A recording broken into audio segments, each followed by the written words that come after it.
Hello বন্ধুরা, আসসালামু আলাইকুম। স্বাগতম জানাচ্ছি আমার চ্যানেলে। তো বন্ধুরা, ঈদ স্পেশাল দারুণ একটা ডেজার্ট রেসিপি নিয়ে হাজির হয়ে গেলাম।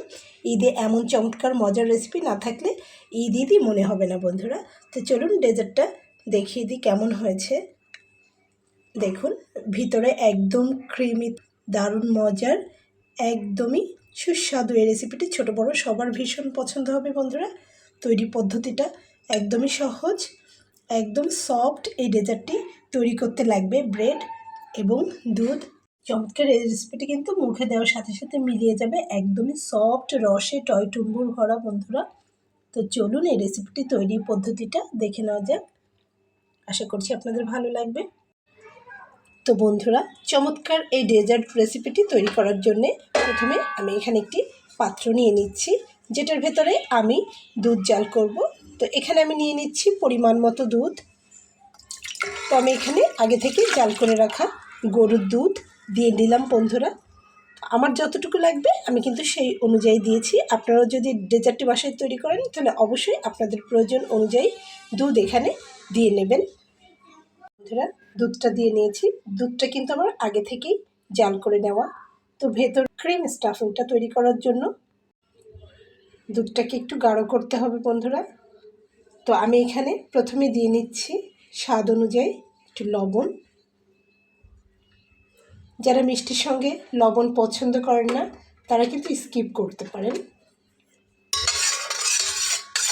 আর পুরো প্রসেসিংটা কিন্তু আমি এখনও চুলায় না দিয়ে দেখিয়ে দিচ্ছি। তো বন্ধুরা, তারপরে আমি এখানে দিয়ে নেব 1/4 কাপ পরিমাণ চিনি। তো যারা মিষ্টিটা একটু কড়া খেতে পছন্দ করেন তারা আরও বেশি চিনি ব্যবহার করে নেবেন। তো এরপরে আমি এখানে অ্যাড করে নিচ্ছি 2 টেবিল চামচ পরিমাণ কর্নফ্লাওয়ার।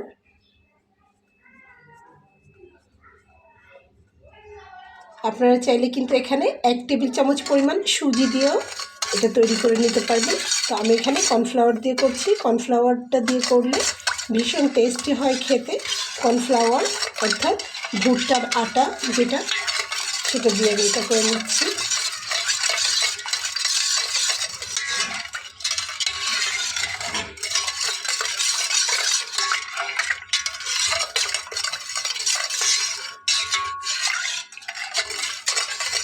তো এই পুরো প্রসেসিংটা কিন্তু আমি এখনও চুলাতে না দিয়ে নিচে রেখেই করে নিচ্ছি।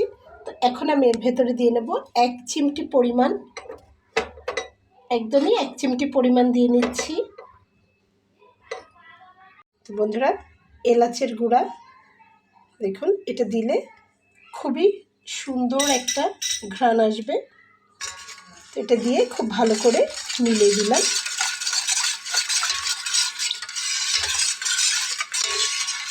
এখন আমি এটাকে চুলাতে দিব এবং অল্প আঁচে এটাকে জাল করে নেব। কর্নফ্লাওয়ার দেওয়ার কারণে খুব দ্রুত কিন্তু এটা গাঢ় একটা ক্রিমি ভাবে চলে আসবে। চলুন দেখে নেওয়া যাক। তো বন্ধুরা, আমি চুলাতে দিয়ে নিয়েছি। চুলার আঁচটাকে লো ফ্লেমে করে দিয়েছি এবং অনবরত নেড়ে নেড়ে এটাকে জাল করে নিতে হবে, তা নাহলে কিন্তু দলা পাকিয়ে যাবে। অল্প সময়ের ভেতরেই কিন্তু এটা গাঢ় হয়ে যাবে কর্নফ্লাওয়ারের জন্য।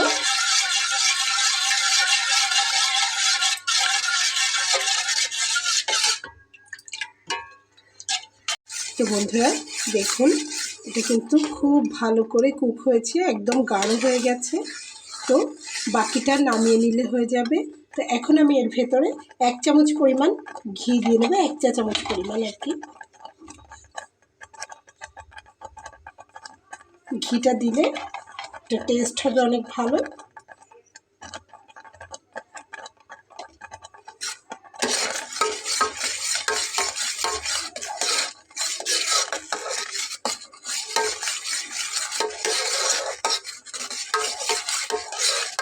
খুব ভালোভাবে নেড়ে চেড়ে মিলিয়ে নিয়ে আমি আলাদা একটা পাত্রে এটাকে ঢেলে নেব।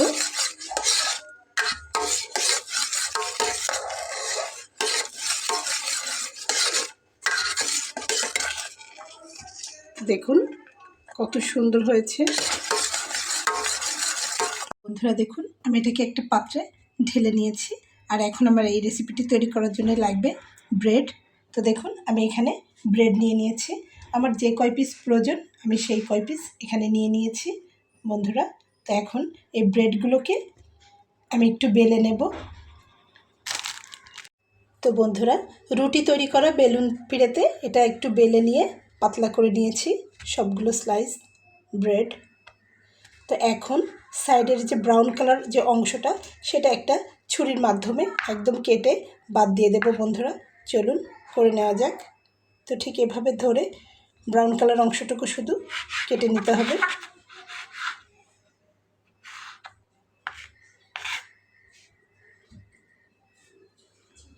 বন্ধুরা দেখুন আমি কেটে নিয়েছি সুন্দর করে একদম।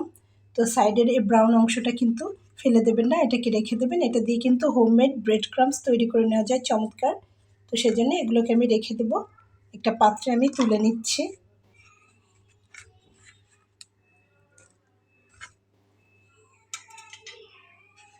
তো বন্ধুরা এখান থেকে এক পিস করে ব্রেড আমি নেব। আর এখানে আমি যেটা তৈরি করে নিয়েছি দেখুন একদম থকথকে হয়ে গেছে। তো এটাকে ভেতরে দিয়ে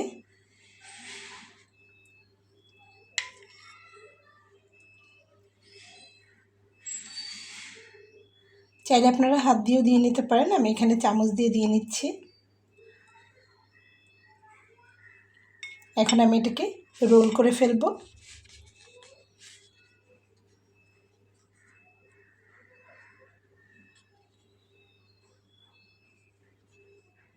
বন্ধুরা দেখুন সবগুলো রোল আমার তৈরি করে নেওয়া হয়ে গেছে ভিতরে ফিলিংটা দিয়ে। তো এখন এগুলোকে আমি একটি পাত্রে তুলে নিচ্ছি।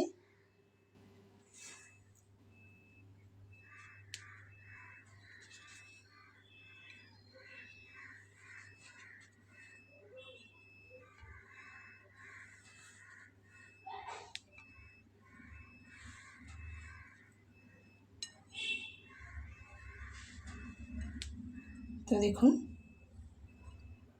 হয়ে গেল। তো এটাকে আমি এখন একটা সাইডে সরিয়ে রাখবো। এখানে আমি আগে থেকে জাল করে রাখা দুধ নিয়ে নিয়েছি, গরুর দুধ। এটাকে আমি আগে থেকে জাল করে হালকা কুসুম গরম রয়েছে এমন অবস্থাতে নিয়ে নিয়েছি। তার ভেতরে আমি এখানে দিয়ে নিচ্ছি 1.25 কাপ পরিমাণ চিনি।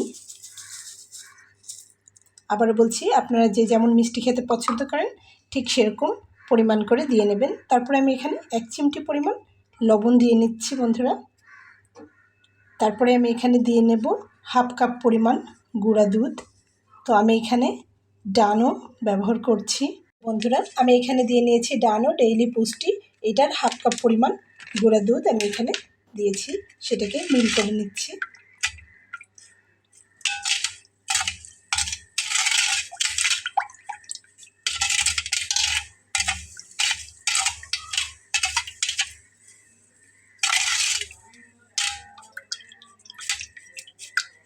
তারপরে আমি এখানে 1 চিমটি পরিমাণ স্যাফরন অ্যাড করব কালারটা সুন্দর আসার জন্য। দেখুন 1 চিমটি পরিমাণ স্যাফরন দিয়ে নিলাম। এখন আমি এটাকে জাল করে নেব।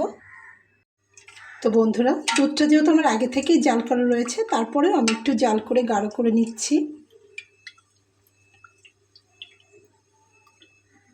চিনিটা ভালোভাবে মেল্ট হবে, তারপরে দুধটা খুব ভালোভাবে মিলে যাবে। এরকম করে আমি জাল করে নেব, বলক তুলে নেব।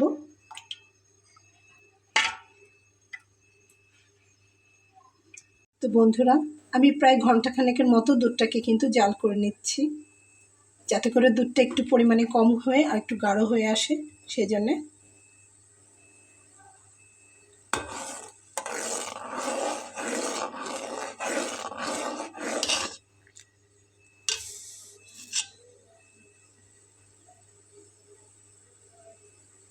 তো খুব ভালোভাবে জাল করে নেওয়া হয়ে গেছে। আমি এখন দুধটাকে নামিয়ে নেব।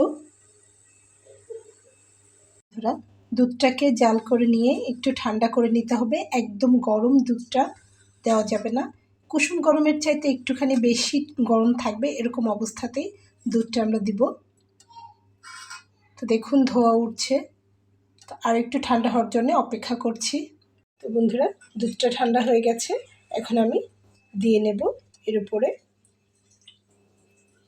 আপনারা চাইলে আর একটু ঠান্ডা করে নেবেন। তো আমার হাতে এখন অল্প সময় রয়েছে।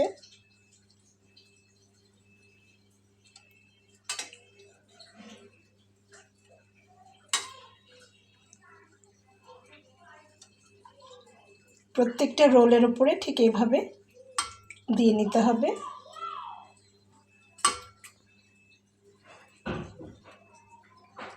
আর দুধের পরিমাণটা একটু বেশি দিতে হবে যাতে করে রোলটা একদম ডুবে যায়,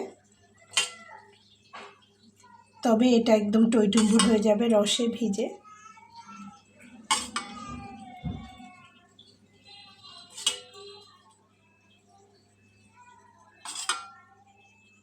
তো বন্ধুরা, দুধটা দিয়ে নেওয়ার কিছুক্ষণ পরেই আপনারা দেখতে পারবেন যে একদম ফুলে ডাবল হয়ে যাবে।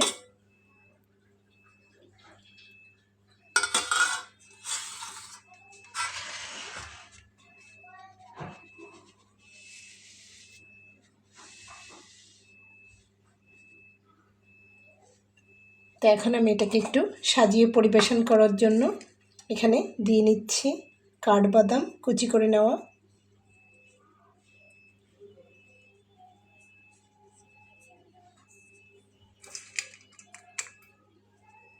চাইলে আপনারা এখানে কাজু বাদাম, পেস্তা বাদাম যার যেমন পছন্দ দিয়ে নিতে পারেন। তো আমি এখানে কাঠবাদামটাই দিয়ে নিচ্ছি একটু বেশি পরিমাণে। তো বন্ধুরা, বাদামটা দেওয়ার পরে আমি এখানে কিশমিশ দিয়ে নিচ্ছি একটি করে। বন্ধুরা দেখুন, চমৎকার ডেজার্টটি কিন্তু তৈরি হয়ে গেল। তো এটাকে পরিবেশন করার আগে আধ ঘন্টা পরিমাণ ফ্রিজের নর্মাল চেম্বারে রেখে তারপরে কিন্তু পরিবেশন করলে অনেক বেশি মজা লাগবে খেতে। তো আমি কিন্তু সেটাই করব। তার আগে আপনাদের থেকে বিদায় নিয়ে নেব বন্ধুরা। তো আশা করছি রেসিপিটা আপনাদের ভালো লেগেছে। বন্ধুরা, রেসিপিটা যদি ভালো লেগে থাকে তাহলে বেশি বেশি করে শেয়ার করবেন প্রিয়জনদের সাথে, যেন তারা এই ঈদে রেসিপিটি তৈরি করে পরিবারের সবাইকে নিয়ে উপভোগ করতে পারে।